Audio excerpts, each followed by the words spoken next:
Hey, I am Brad Latham from University of North Georgia, Gainesville campus, and I'm here to talk about the ClearTouch board system that we've got here at Ivester.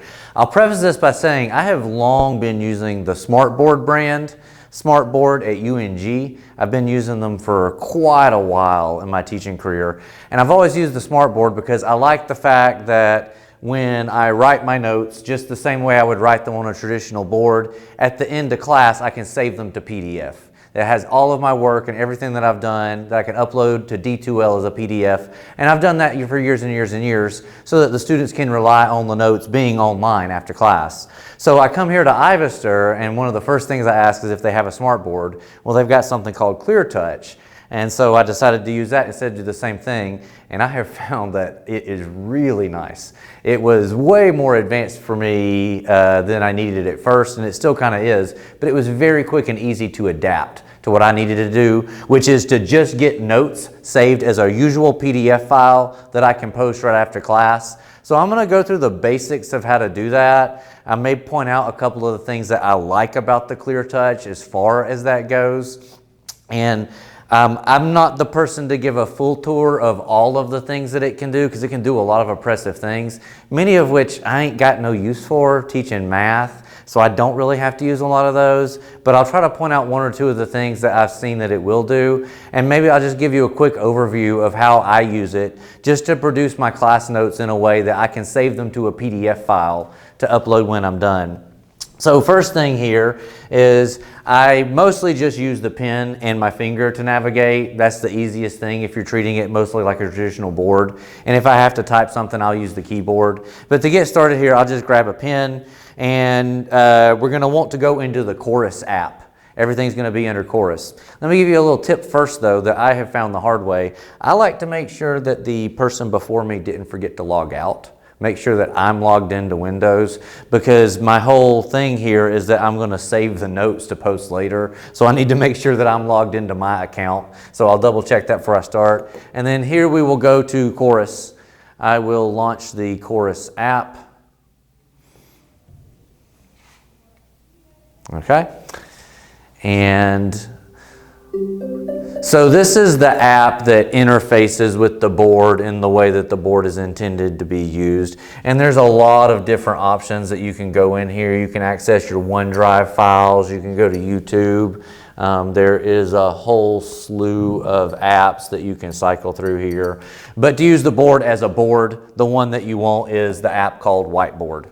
Okay. So I'm going to click on Whiteboard here, and it will get started. And as far as basic writing and ink, it is pretty straightforward. Down here at any time you can click on your tools, and you've got the basic pen where you can select different colors to write with and that kind of thing. And you have your eraser so you can erase your work. Also, for an eraser at any time, if you just push your hand against the board like real flat, it will generally realize that you're trying to erase. I often just click on the pen tool, but if you put your hand flat against it, it assumes that is an eraser. And so much of what I'm doing in class here is just going to be using the board like a board, and it's going to record all of my pen strokes so that I can save that to a PDF later. And that in and of itself, if that's all you were going to do with it, is worth it. And some days that's all I do, is I just use it like a board, and then I can save at the end. But there's a couple of other basic things that I like about it as well. For instance, today in college algebra, we started out with a homework problem. And so I just took a picture of the problem real quick. So you can click down here on your images, and any image that you've got saved to the computer, or that you've got in your Outlook or your Google Drive here, you can load up the image here. So for example, I posted the image of the problem that I was going to do that people were asked, and then I might, for example, I might resize it and then move it here to the corner so that this is now part of my whiteboard. It's got a picture of the problem so that I can then, go and start solving the problem, etc. And that's also nice, like if I've got an image of like a graph or something that I don't want to reproduce, or sometimes like in certain classes I might have a slew of formulas pre-typed, so I can just load the image and then I can write what I'm writing beside it to work out this problem. and then to go to the next page. So to go to a next page, there is a little plus symbol here on the side, and you just click plus, and that opens up page 2, and you can start a new page of work. Worth noting that, of course, let's say you're solving a really long math problem and you run out of space. Down here by the eraser, there is a 4-directional arrow thing. If you click that, you can scroll up and down. So that if you need more room to keep working on your problem, whatever, you can scroll up and down as you need. I don't really use it much, but if for some reason you were to produce a lot of stuff on the same page and you don't want to navigate it with this arrow, there is a little tool at the bottom here that you can click that will allow you to scroll from the entire page up and down. That might be useful maybe later on in the semester when the problems get real long, if I have to like identify a certain part of it. And then like I said, when you're ready for a new page, you can go to a new page. If you've got several pages going, which I usually do at the end, by the end of class, you can easily cycle through them up and down with these arrows here. And if you're like me, teaching college algebra, I mostly just use the board like I would use a whiteboard. The main advantage here being that you can save the notes as a PDF at the end of class, which I always do and I've done for years, and I've uploaded to D2L. That, of course, and you also don't get whiteboard ink or chalk all over yourself. It's kind of nice too. Having said that, there's a lot of features, especially if you're teaching something other than math, that you might want to use on this board that I haven't really used as much. And I'll just mention one thing that could be useful. I might even eventually use this as well, which is that the board has several different zones. It can work at the same time. If at any point you click down here at the bottom left, one of your options here will be zones. And you can choose to split it into, the default is one zone where the board acts as one unified board, or you can put it into 2 zones. So for instance, if you wanted to, you could be watching something on YouTube on one zone of the board here. Maybe you've got a video that you want your class to see. And on the other side of the board here, you could be making notes about it or that kind of thing. It's also possible, I'll note, just if you're curious, to have the same app going in 2 or more different zones. So for instance, if you needed 2 different whiteboards, I don't really know why you would, but it's possible. Maybe for instance, I could imagine myself doing something like, I don't know, if I was teaching Taylor series, I might want to have a list of McLaurin series displayed on half of the board, and I have a long list of formulas here, and then I could be writing stuff on the other half of the board about it.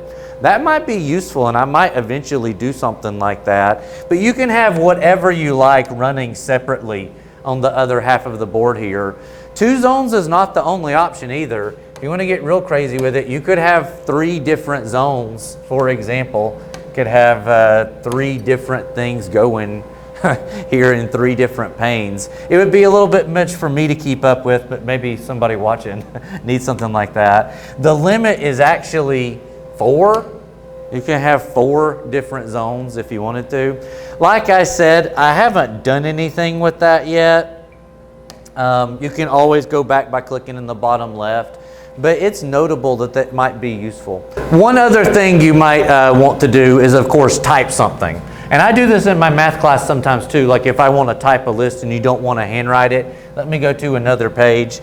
So down here in your toolkit where you've got your different inks and your eraser, and where I go to upload an image if I need to, you can click down here and find text. This is why I like to have the external keyboard. So after clicking text, choose your text color, your text size. I usually do it somewhere in the 60s. Then you can click right there and open up a text box. And I will try to estimate the size of text box that I need. This is the point where I will go over and maybe type a list, like things that they're responsible for on a test, or notes about this type of equation, etc. And I will go through mostly just writing on the board, occasionally uploading images, occasionally typing stuff. That's 99% of what I would do with it. just as teaching math. I could imagine a lot of other uses for embedding videos or having it on the other side of the screen.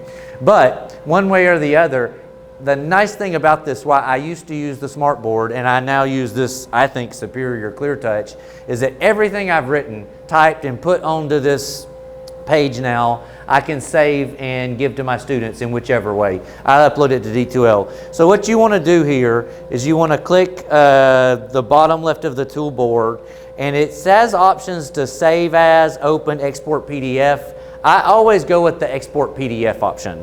So export PDF, and then here I can save it however I like. I save them to my Google Drive and then upload them to D2L.